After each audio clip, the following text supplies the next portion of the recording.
alladzina hum fi salatihim khashi'un. Syarat pertama, kalau ingin mendapatkan surga Firdaus tadi dan kebahagiaannya diturunkan ke bumi, dibawa sampai mati, masuk ke alam kubur lebih bahagia lagi, maka amalan pertama untuk melatih menguatkan iman itu, coba berlatih untuk menunaikan sholat dengan khusyuk. Kalau Anda kerjakan benar sholat ini, maka apa yang Anda dapatkan? Teman-teman ingat betul, saya mau tanya sebentar. Keabadian yang abadi disebut dengan sa'id. Kalau kita ingin turunkan ke dunia percikannya kita dapatkan, usahanya disebut dengan apa? Masih ingat? Aflah itu kalau didapatkan, kata dasarnya apa tadi? Falahun. Lihat baik-baik. Kata Allah dalam Al-Quran tadi, kalau ingin mendapatkan falahun, amalan pertama sholat. Makanya ketika dipanggil sholat, kalimat falah dilekatkan pada panggilan sholat. 5 kali diingatkan. Begitu muadzin kemudian azan memanggil Anda, hayya 'alas shalah. Anda bertanya, ya Allah kenapa kami mesti sholat? Dijawab, hayya 'alal falah. Yuk, pagi ayo. Yang sejati datang sini. Belum dapat sujud, belum dapat ruku, saya berikan. Makanya ketika orang sholatnya benar, dia akan mendapatkan 5 keutamaan. Saat di dunia nih, belum ke akhirat, 5 keutamaan yang tidak diberikan pada orang yang tidak sholat. Atau orang sholat tapi sholatnya nggak khusyuk. Sebab syarat mendapatkannya khusyuk. Alladzina hum fi sholatihim khasyi'un. Bukan alladzina hum fi sholatihim saja, tapi ada kalimat khasyi'un. Artinya yang tidak khusyuk saja nggak akan dapat, apalagi yang nggak sholat. Apa yang 5 ini? Lihat baik-baik. 1. Orang yang sholatnya benar, pertama kali sebelum mendapatkan kebahagiaan hakiki dari Allah Subhanahu wa Ta'ala, akan dirubah dulu perilaku hidupnya menjadi perilaku yang lebih baik. Kalau orang itu sholatnya benar, maka sholat itu akan melatih dia untuk berubah, bertransformasi jadi orang baik. Itu ada di Quran surah ke-29 ayat ke-45. Innas sholata tanha anil fahsya'i wal munkar. Sumber keburukan cuma 2, kalau bukan fahsya itu munkar. Maaf, pornografi, porno aksi, LGBT, kata-kata jorok, kotor itu fahsya. Di orang sholat kata Allah, mustahil berkata-kata kotor. Orang sholat tidak akan pernah mencela. Orang sholat tidak punya kata-kata jorok. Jadi kalau ada sekarang orang yang sholat senang mencela orang lain, itu berarti ada masalah dalam sholatnya. Dan dia belum dijamin sebagai ahli surga terbaik. Dan hidupnya nggak bahagia. Nggak bahagia. Aneh nih. Sholat tapi senang cela orang. Aneh. Aneh. Yang paling bahaya adalah menikmati celahannya. Itu yang paling aneh. Anda ngaji. Anda ikut taklim. Taklimnya sesuai Quran, taklimnya petunjuk sunnah. Anda sholat, Anda puasa, tapi Anda masih senang mencela orang lain dan menikmati celahan itu. Kalau nggak mencela, kayaknya nggak komplit kehidupan. Maka ada yang salah dengan ibadah Anda. Ada yang keliru. Karena mustahil taat bertemu dengan maksiat, itu mustahil. Mungkar, keburukan yang diingkari oleh hati, sumbernya nafsu perut dengan akal. Bohong, mencuri, menipu, membunuh, merampok, membegal, mabuk dan sebagainya. Itu namanya mungkar. Orang sholat gak mungkin mengerjakan mungkar. Jadi kalau sholat kita benar, cukuplah Anda sholat, maka Anda akan jadi orang baik. Makanya kata Nabi, Anda punya anak dari kecil ajarin sholat.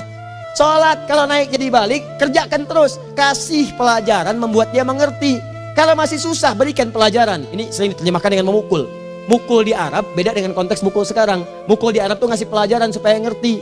Anda bisa terjemahkan dengan konteks lain. Uang jajannya tahan, yang kesukaannya simpan dulu. Bisa dengan konteks kekinian, tapi poinnya kenapa anak Anda dari kecil ajarin sholat, sampai kenalkan dengan masjid, ajari 3 tahun bawa ke masjid, kenalkan dengan masjid, gak ada masalah lari-lari itu sebelum waktu sholat. Kenalkan dulu. Dulu orang-orang tuh begitu, sebelum waktunya dikenalkan, jalan, begitu lari, biarin dulu. Setelah itu diberi pengertian, nah ini bukan tempat berlari, yang berlari di sana nanti, yang di sini nanti akan ada orang-orang baik semuanya. Terus Anda lihat berbaris, baris rapi. Kalau pengen baik ikutan baris nanti. Terus nanti ada yang mimpin di depan, namanya imam. Imam itu siapa ya? Tetangga kita bukan yang Pak Imam, bukan. Bukan. Kalau tetangga kita namanya Imam S. Arifin. Kalau yang ini imam sholat namanya. Imam sholat itu nanti akan pimpin menyembah Allah. Allah siapa ya? Allah itulah yang memberikan ayah rizki. Allah itu yang memberikan ayah rizki sehingga bisa beli tobot buat kakak, beli robokar poli, ini yang poli, ini yang embers, ini yang heli, ini dulu kakak semuanya tuh yang kasih Allah. Nanti kalau kakak bagus bisa ikut rapi di sini, Allah akan senang, akan ditambah lagi oleh Allah. Oh begitu ya, datang, begitu caranya. Ini bukannya waktu sholat belum dikenalin, udah dibawanya main-main di masjid. Bahkan ada yang agak repot lagi, di rumahnya susah diatur, dibilang, kamu ini susah diatur, main sana ke masjid, disuruh main, ya main di masjid. Yang salah bukan anaknya, orang tuanya. Apa rahasianya anak itu disuruh ke masjid, suruh sholat? Rahasianya, begitu anak itu sholat dengan baik, maka dia akan tumbuh jadi anak baik di kemudian hari. Itu maksudnya. Nah, sekarang saya agak bingung ini, pendidikan TK sekarang salah sih? Enggak, cuma saya agak bingung mikirnya. Ini anak belum diajarin sholat, udah diajarin manasik. Itu bagaimana cara berpikirnya Ferguson? Agak repot saya mikirnya tuh. Ya, walaupun salah sih enggak, cuma saya bingung gitu. Kenapa nggak dikerjakan tahap yang pertama dulu? Tangga itu kan berurutan, nggak bisa Anda lompat langsung ke 5. Kan 1, 2 belum terlewati. Jelas ya? Nah, ini gambarannya. Sholat nih. 1 pasti baik. Jadi kalau sekarang sholat, lisan belum baik, mata belum baik sampai ke kaki, berarti ada yang salah sholatnya tuh. Ada yang nggak tepat. Tangan sembarangan, snack orang ngambil. Awas. Tuh sendal orang, mau wudhu nggak ada sendal, pakai sendal orang. Udah bilang belum? Kehujanan pakai payung orang. Udah bilang belum? Ya kan gampang Ustaz. Ini kan juga mungkin diikhlaskan karena Allah. Ya ikhlas, cuman pakainya belum minjam. Bagaimana kalau sedang pegang payung itu keluar, Anda meninggal? Nah, coba mikirin ke situ. Coba ke kantor. Kalau didorong proyek yang nggak jelas, minta tanda tangan, pikirin dulu bagaimana kalau meninggal. Kemarin saya sama teman-teman artis saya katakan begini, Anda ya, kalau Anda mengaji dengan saya, jangan pernah menerima peran maksiat. Walaupun itu sekedar adegan, tapi itu maksiat. Kalau bayangkan ketika Anda memerankan itu, Anda diwafatkan oleh Allah Subhanahu Wa Taala. Maka demi Allah saya katakan tidak ada faedahnya Anda ngaji sekarang, ngaji besok. Ketika Anda menerima peran itu, Anda wafat dalam keadaan bermaksiat di hadapan Allah Subhanahu Wa Taala. Maka saya pun katakan pada Anda, ayo belajar yang betul. Pahami, bangun sholat, belajar, dalami seperti orang tua kita dulu. Tinggalkan nyontek, budaya yang nggak jelas. Rasakan ketika nyontek Anda wafat. Apa yang Anda dapatkan? Di Libya itu kalau nyontek, di Libya ya, saya pernah sekolah di Libya nih. Itu kalau nyontek di Libya aja dulu. Dan rekornya 100% ketahuan. Begitu sudah selesai, cuma jeda 2 jam, langsung ada panggilan. Si Fulan silahkan datang ke kantor. Apa yang disediakan di kantor sudah siap. Anda diberi waktu 2 jam dari sekarang, siapkan beres-beres koper Anda. Di sini tertulis Anda akan pulang. Tiketnya sudah lengkap, dikawal 2 orang. Dituliskan di situ anak ini nyontek gak boleh kembali ke sini. Libya. Gak ada, zero tolerance bagi yang seperti itu. Keluar. Kami gak terima di sini. Harusnya begitu. Gak ada faedahnya. Yang kita butuhkan amalan dari ilmu, bukan nilai-nilai itu sementara. Gak ada. Sudah. Nah ini akhirnya begini kualitasnya nih. Tertulis di ijazahnya bagus, cum laude, IPK-nya 4, tapi gak ada aplikasinya. Yang pintar banyak. Kita butuh yang baik, pintar yang baik. Sekarang yang pintar banyak, kepintarannya dipakai untuk nipu orang. Itu yang bahaya. Ahli hukum banyak yang dihukum. Ahli ekonomi tidak bisa mengangkat perekonomian. Apa yang salah? Apa yang salah? Ini yang jadi persoalan. Tapi dasar manusia begitu di sidang mulai pakai peci, pakai baju koko, pakai tasbih, ada yang pakai kerudung. Luar biasa. Nih, 2. Orang kalau sholatnya benar, Allah akan berikan ketenangan dalam jiwanya. Tenang hatinya. Jangankan musibah kecil, musibah paling besar pun tenang aja dia. Tenang, dia paham rumusnya. Allahu Akbar. Turun Quran. Surah ke-13 ayat ke-28. Ala bidzikrillahi tatmainnul. Yakinkan pada dirimu zikir kepada Allah membuat hati tenang. Di antara turunan zikir amalannya adalah sholat. Dari mana taunya Quran surah ke-20 ayat ke-14.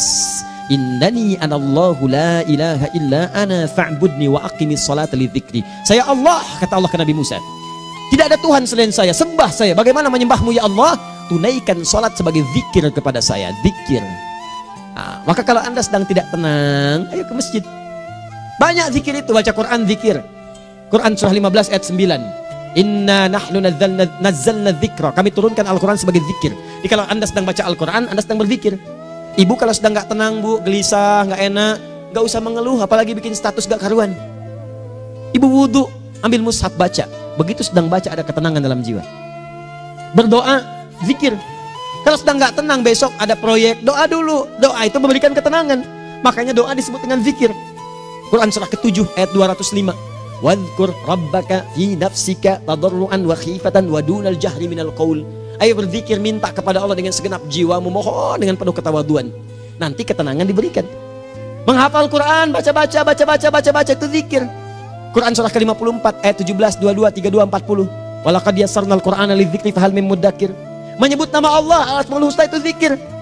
Sedang ada persoalan, ya Allah, ya Allah, ya Allah, ya Rahman, ya Rahim, ya Malik, ya Qudus, ya Allah, ya Allah, ya Allah, ya Allah. Zikir. Dalilnya Quran surah kedua ayat 152. Fadhkuruni adzkurkum. Sebut namaku, zikir. Apapun akan mengingatmu. Gimana menyebutnya? Ditafsir di Quran surah 17. Ayat keberapa? 110. Qulid Allah awid Rahman ayyamma tad'u falahul asmaul husna. Sebut nama Allah. Itu menenteramkan pada jiwa. Sedangkan sholat gabungan dari semua zikir tadi. Bukankah dalam sholat Anda baca Al-Quran? Bukankah dalam sholat Anda menghafal Al-Quran?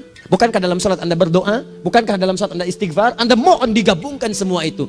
Amalan sholat menggabungkan semua jenis zikir. Masa Anda nggak tenang juga? Makanya sholat, jangankan sholat ya, tempat sholat itu yang menenangkan. Tempat sholat, tempat paling tenang di muka bumi.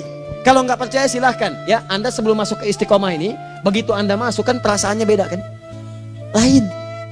Silahkan cek, kalau cari ketenangan datang ke masjid. Masuk, wudhu masuk, sholat 2 rakaat tenang. Dekat kipas angin, saking tenangnya plek ngantuk tidur. Beneran. Enak. Makanya saat Ramadan kalau orang pengen cari ketenangan, lihat. Di perusahaan-perusahaan penuh tuh musola, pada tidur.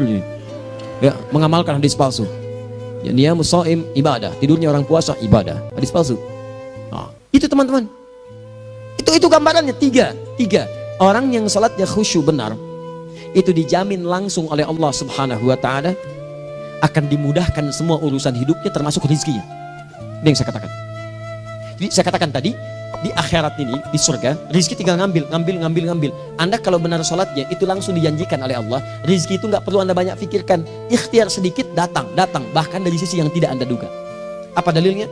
Quran surah ke-65 ayat 2 dan 3. Ditafsir di Al-Baqarah ayat 2 dan 3. Wa may yattaqillaha yaj'al lahu makhraja. Ada orang yang meningkatkan takwanya kepada Allah, kami mudahkan urusan hidupnya. Setiap persoalannya diberikan jalan keluar, mudah. Solusi. Setiap ada problematika, ada solusi. Wa yarzuqhu min haitsu la yahtasib. Dan kalau dia ingin mendapatkan rezeki, bahkan kami kirimkan dari sisi yang tidak dia duga. Orang lain capek ini datang lagi, tawaran proyek datang lagi.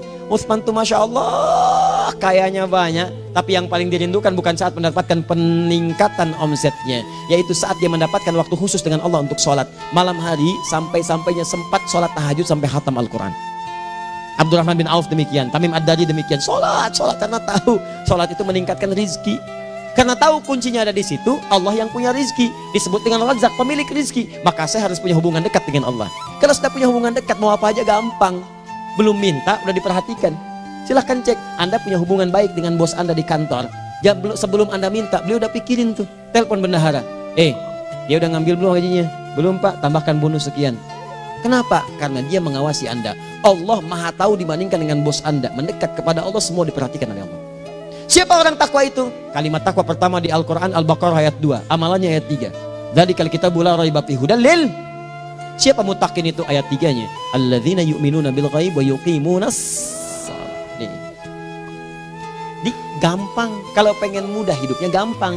Biaya nggak mahal, tenaga nggak banyak, tingkatkan takwa nih. Jadi kalau hidup Anda masih susah, di kantor champion, di rumah tangga bermasalah terus, atau sebaliknya, maka boleh jadi kalau gelar Anda tinggi, harta Anda banyak, tapi selalu punya masalah. Bukan Anda kurang hebat, bukan Anda kurang kedudukan, bukan Anda kurang kaya, Anda kurang takwa. Dan yang paling dahsyat, mungkin sholat Anda belum berkualitas. 4. Orang yang sholatnya benar, khusyuk dia. Bahkan saat sholat itu kalau dia minta, maka seketika doanya akan dikabulkan. Tanpa diskusi, langsung seketika. Contoh, Quran surah ketiga ayat 38 sampai 39. Demi Allah saya katakan, Nabi Zakaria punya masalah, masalahnya pelik. Sudah berumah tangga, istrinya divonis monopos, maaf bahkan mandul. Gak mungkin punya keturunan. Maka apa yang beliau kerjakan? Secara singkat beliau sholat. Begitu sholat minta kepada Allah. Hunalika da'a Zakaria rabbah. Di mihrab itu beliau bermohon kepada Allah. Bermohonnya sambil sholat. Qala rabbi habli min ladunka dzurriyyatan thayyibah innaka sami'ud du'a. Ya Allah, mereka katakan saya nggak mungkin punya keturunan. Sekarang saya ingin katakan, ya Allah, saya hanya minta darimu saja, saya nggak akan dengarkan mereka. Ya Allah, mohon Engkau maha mendengar, ya Allah. Maha mendengar doa saya. Kalau kepada yang maha mendengar aja nggak mengabulkan, kepada siapa lagi saya mesti minta? Apa yang terjadi? Fanadatul malaikatu wa huwa qa'imun yusolli fil mihrab. turun malaikat mengabarkan, sedangkan beliau masih sholat, belum selesai dalam sholatnya. Sholat khusyuk itu belum selesai sholat aja dikabulkan, doa sudah turun. Sholatnya belum selesai, doa sudah dikabulkan. Annallaha yubashshiruka bi Yahya. Allah kasih kabar gembira, doa kamu didengar, dikabulkan, kamu akan punya anak, namanya langsung dari Allah Yahya, artinya hidup yang mustahil menurut manusia. Lahir seorang dari rahim perempuan yang menepus dan mandul, bayi yang hidup, kata Allah nggak ada yang mustahil bagiku, jadi dan jadi dia. Berita baiknya, Nabi Zakaria sholat dikabulkan. Umat Nabi Muhammad sebelum sholat sudah ditunggu oleh Allah, mau minta apa aku kabulkan sekarang. Hadisnya qudsi, saya bacakan. Hadatsana qala Rasulullah sallallahu alaihi wasallam, qala Allahu azza wa jalla, qasamtu shalah baini wa baina abdi. Kata Allah, saya bagi dua ya salat antara aku dengan hambaku. Wali abdi ma sa'ala. Kalau hambaku benar salatnya, aku berikan apapun yang dia minta sekarang. Idza qala al-abdu alhamdulillahi rabbil alamin. Bagian pertama, kalau hamba benar dibaca Al-Fatihahnya dari alhamdulillahi rabbil alamin, kalau Allah azza wa jalla dijawab oleh Allah, hamadani abdi, hambaku sedang memujiku. Wa idza qala ar-rahmanir rahim, jika hambaku berkata ar-rahmanir rahim, qala Allah azza wa jalla athna alayya abdi, hambaku sedang menyanjungku. Wa idza qala maliki yaumiddin, qala Allah azza wa jalla majjadani abdi, kalau hambaku mengatakan maliki yaumiddin, kata Allah hambaku sedang mengagungkanku. Perhatikan sekarang. Wa idza qala al-abdu iyyaka na'budu wa iyyaka nasta'in, jika hambaku berkata sekarang, ya Allah, kami sekarang ibadah, salat menyembahmu, dan kami sekarang sedang punya masalah, kami hanya minta tolong kepadamu ya Rabb. Apa jawabannya? Beda dengan sebelumnya. Kata Allah, hadza baini wa baina abdi, inilah perjanjian antara aku dengan hambaku. Wali abdi, kalau hambaku benar khusyuk salatnya sampai detik ini, baru sampai Al-Fatihah itu pun belum tuntas, baru sampai Al-Fatihah itu pun belum tuntas. Kalau benar bacaannya betul, salatnya dari takbir sampai dengan selesainya, sampai ayat itu iyyaka na'budu wa iyyaka nasta'in, kata Allah, masalah apapun yang dia minta sekarang aku akan kabulkan. Besok saya kasih rahasia. Yuk, yang di KBP ada awal pembuka di awal sebelum Al-Fatihah yang kalau Anda benar bacanya itu pengantar kepada pengabulan doa di Al-Fatihah. Apa itu? Besok. 5. Yang kelima ini yang paling diharapkan, dan ini penutup dalam kajian kita malam ini. Teman-teman sekalian, perhatikan baik-baik. Jika Anda benar mengerjakannya, maka Allah akan jamin langsung Anda akan mendapatkan kesuksesan dan kebahagiaan di semua aktivitas Anda. Kalau jadi suami, suami yang sukses, rumah tangga yang bahagia. Kalau jadi pegawai, pegawai yang sukses, dan di kantor bahagia. Masih ingat? Kesuksesan yang menghadirkan kebahagiaan, konteksnya dunia disebut dengan falah, dipegang disebut dengan aflah. Dikembalikan lagi ke atas, ke surah ke-23 ayat 1 dan 2. Qad aflahal mu'minun. Apa amalannya? Alladzina hum fi salatihim khashi'un. Persoalannya, kalau Anda salat belum mendapatkan satu di antara 5 ini, apa masalahnya? Pertama masalahnya, kata Al-Quran, boleh jadi yang salat itu belum khusyuk. Apa itu khusyuk? 2 maknanya, dan saya tutup di sini. Apa yang 2 itu? 1, kebanyakan orang salat masih membawa dunia dalam salatnya. Makanya kalau pengen khusyuk, kata Allah, maka Anda rasakan akan bertemu Allah. Rumusnya Quran surah kedua ayat 45 sampai 46. Rasakan secara singkat, mungkin itu sholat terakhir yang Anda akan kerjakan dalam kehidupan. Mungkin di sholat itu Anda wafat. Kata Allah, alladzina yadhunnuna annahum mulaqu rabbihim. Orang khusyuk itu sudah kelihatan dari sebelum sholat, dia sudah merasa persiapan menghadap Allah. Persiapan ke manusia aja, dia sudah siap-siap, mandi dulu, ganti pakaian, pakai parfum, macam-macam dan sebagainya, hanya memenuhi undangan manusia. Allah mengundang Anda 5 kali dalam sehari. Ya maaf, mengabulkan doa Anda, mencukupkan kebutuhan, menyembuhkan kalau sakit, disiapkan Anda. Harusnya apa? Penampilan sempurna. Kata Quran, orang khusyuk itu kelihatan sebelum sholat, pakaiannya kelihatan. Quran surah 7 ayat 31, ya bani Adam khudzu zinatakum inda kulli masjid. Hai anak cucu Adam, kalau tiba panggilan dari masjid, kenakan pakaian terbaikmu. Di anak cucu Adam tuh kelihatan. Kalau orang khusyuk begitu adzan kelihatan pakaiannya lain.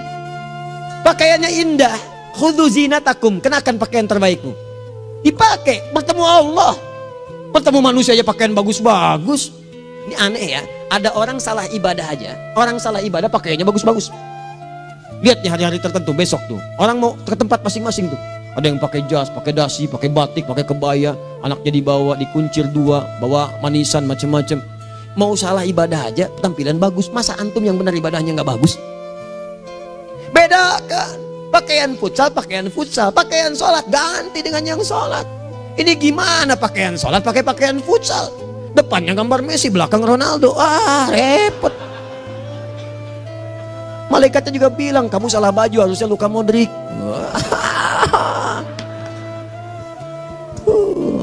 Apalah saya.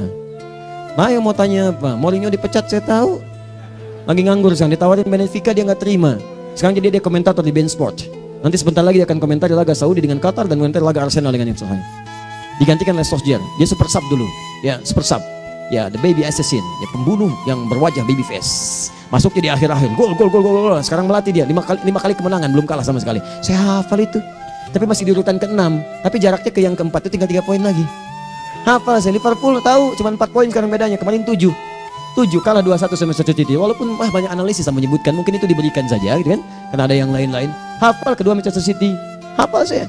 Ayo mau tanya apa lagi? Tottenham Hotspur ke bawahnya, ada Chelsea, ada Arsenal, baru kemudian Manchester United. Liga Italia, wah udah gak kekejar Juventus. Ya, apa lagi? Dan seterusnya lah.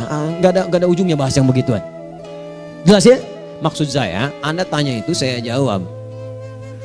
Tapi tidak menghilangkan ibadah kita yang lain. Dan apa ruginya? Ya tahajud dah. Apa yang bisa dikerjakan besok, lihat besok. Ya kan tahajud kan bisa besok. Ada orang tahajud jam 10 pagi? Gak ada. Lebih baik Anda kerjakan malam tahajud.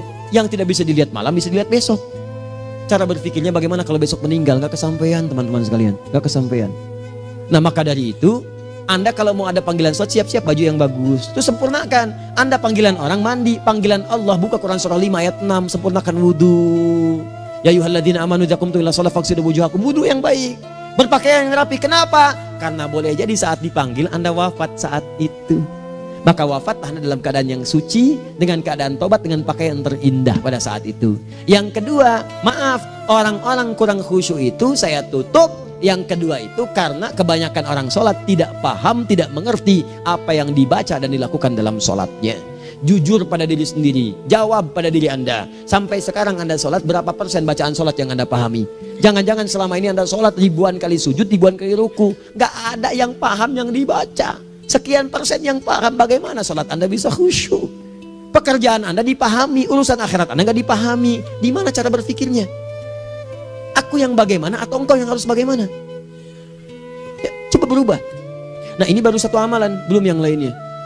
Ada 5 amalan lagi yang kalau kita bisa turunkan itu, selain sholat yang khusyuk, maka jaminan tadi akan datang. Baru sholat khusyuk aja 5 datang, apalagi ditambah dengan 5 amalan lainnya lagi. Demi Allah saya katakan, dunia kecil sekali, gak ada nilainya.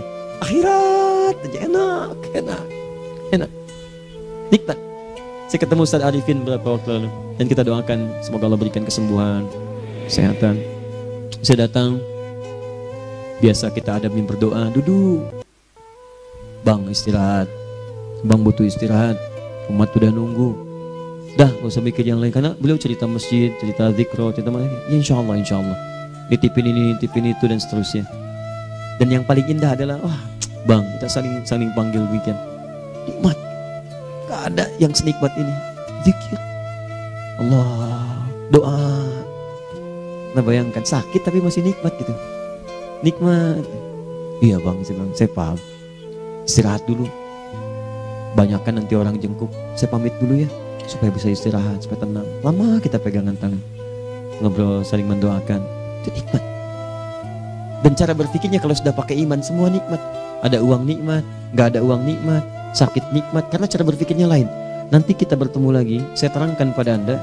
Dan saya contohkan satu kisah. Bahkan ketika ada orang yang diuji Allah dengan ujian yang sangat luar biasa, yang menurut sementara orang itu ujian sangat luar biasa menggetarkan jiwanya dan susah untuk bertahan, tapi orang ini nikmat saja menjalaninya. Nikmat. Ada yang di rumah tangga, ada yang di macam-macam. Contohnya banyak. Satu contoh saya berikan di malam ini.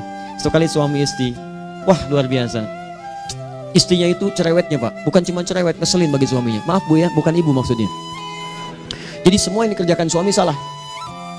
Pengen mangga, ayah kalau kita sekarang dibeli mangga. Kenapa mangga yang ini? Saya pengennya mangga yang lain. Belikan mangga. Kenapa beli mangga aja? Jeruknya mana? Jeruk. Semua. Pokoknya semua yang kerjakan suami salah. Tapi suami tidak pernah mengeluh. Ini kerjakan, itu kerjakan. Satu kali, perhatikan cara memandangnya. Ketika iman sudah masuk ke dalam jiwa. Kata temannya, akhi, istri kamu ini begini, nyusahin kamu. Kenapa kamu gak cari yang lain? Kan gampang ada syariat. Udah pisahin aja, cari yang lain. Kamu tenang ibadah. Apa jawabannya? Hey, Allah sudah turunkan surga ke saya lewat dia. Kenapa kamu meminta saya untuk menjauhinya dan meninggalkan surga saya? Di cara melihat dia, bukankah ketika ada berbagai keluhan saya sabar? Bukankah sabar mendekatkan saya ke surga? Allah kirimkan tipikal istri seperti ini supaya mendekatkan saya ke surga. Dengan itu kan saya banyak pahala. Saya sabar, pahala banyak. Sudah Allah berikan pahala kepada saya. Kamu malah nyuruh saya untuk berpisah dengan pahala itu. Perhatikan cara berpikirnya. Indah. Kalau rumah tangga seperti ini semuanya enak gitu. Suaminya biasa-biasa, istrinya cantik, luar biasa. Begitu berdandan kelihatan, kata suaminya, Masya Allah, wajahnya tak berpaling, mata tak berkedip. Kata istrinya, ya zauji madhabik, sayang kamu kenapa? Allah syakiran lillah bihadari. Demi Allah, aku bersyukur mendapatkan istri secantik kamu. Kata istrinya, nahnu fil jannah zauji, kita berdua di surga. Kata suaminya, kok bisa begitu jawabanmu? Iya, kamu bersyukur dengan keadaanku, aku bersabar dengan keadaanmu. Catat. Bukankah orang syukur dan sabar di surga? Tuh lihat, canda-canda orang-orang soleh itu begitu. Nikmat ketawa walaupun nyelekit di hati. Cuman bawaannya enak gitu. Nah, nanti itu ada tuh, nanti saya turunin tuh. Yang di rumah tangga, yang ini, yang itu nanti. Kapan? Pertemuan berikutnya. Ya, jadi kita cukupkan dulu di malam ini apa yang kita pelajari supaya nanti nggak terlampau banyak kita dapat materi. Cuma sayang sedikit mengamalkan. Saya sudah tuangkan di sini. Banyak saya tuliskan termasuk di keluarga, di macam-macam. Ini saya tulis tapi silahkan Anda baca. Kalau ada manfaat silahkan dapatkan. Kalau ada yang kurang silahkan sampaikan untuk dikoreksi. Semoga Allah muliakan kita semua insya Allah.